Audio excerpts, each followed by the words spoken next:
Alright guys, so like I promised you, let me go ahead and take this thing out of the way first.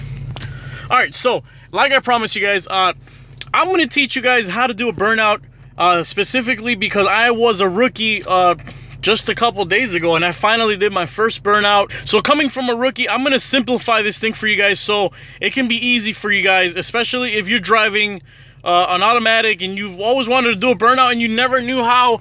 And these freaking things on the internet, these tutorials on the internet are so freaking complicated. So without further ado, this is a dummy's guide to doing a burnout. Let's get it started. So doing a burnout is really easy. There's only 4 simple steps for it, okay? Always make sure that you have a car that has enough power to at least lose traction in the rear tires.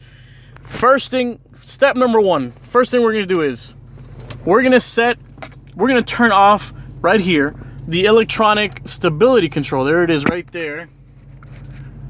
Bam, bam, there you go. So you're gonna turn that off. That little light on means right there, it means that it's turned off. Step number 1. Step number 2, and remember, this is for automatics only. If you have a sport mode, if you don't have a sport mode, that doesn't really matter. It won't make a difference anyways. But if you do have a sport mode, go ahead and bam, there you go. Boom. Sport mode activated. We are in first gear. Make sure you activate your sport mode. Okay? Step number 3, really simple, guys. What you're gonna do is, you're gonna hold your foot all the way down on the brake. Make sure that you guys have new brakes, and if you're using, actually, I recommend you use old junkyard tires.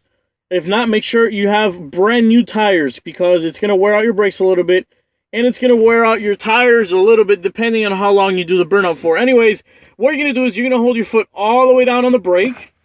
And then step number 4 is you're going to push the accelerator all the way in, okay? And then slowly start releasing the brake. You're going to feel the car start jerking. It's going to jerk back and forth, okay? What you're going to do is slowly start releasing the brake. Never let go all the way, though. Never fully let it go. And always, and keep the accelerator all the way down. What's going to happen is the RPMs are going to start going crazy, but the car's not really going to go anywhere. So what you do is, boom, you rev it. Bam, bam, bam. I know that sounds stupid, but you just keep revving it. Take the RPMs pretty high. Just don't try to redline it.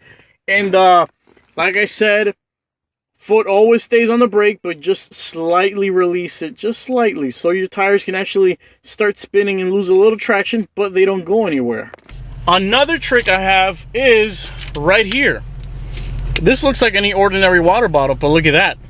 It has a tiny hole cut at the top, and when you squeeze it, I'm going to show you guys. When you squeeze it, it actually acts like a water, like a little nozzle, and it sprays water. Now, the reason you might want to do that is you wet your rear tires thoroughly. You wet them with this bottle, and pretty much that will actually kind of help you with your tires losing traction. It's like a little cheat, but it works. So let's go ahead and wet those tires real quick. Alright, so we're gonna wet the tires. See? Look at that. Little hack from Mr. Random. Poke a hole in the thing. So you ever see guys doing this as a track? Just so your tires can lose traction just a little bit better, man. That's all it is. We're trying to do a burnout here. We're not trying to wait forever for these things to lose traction.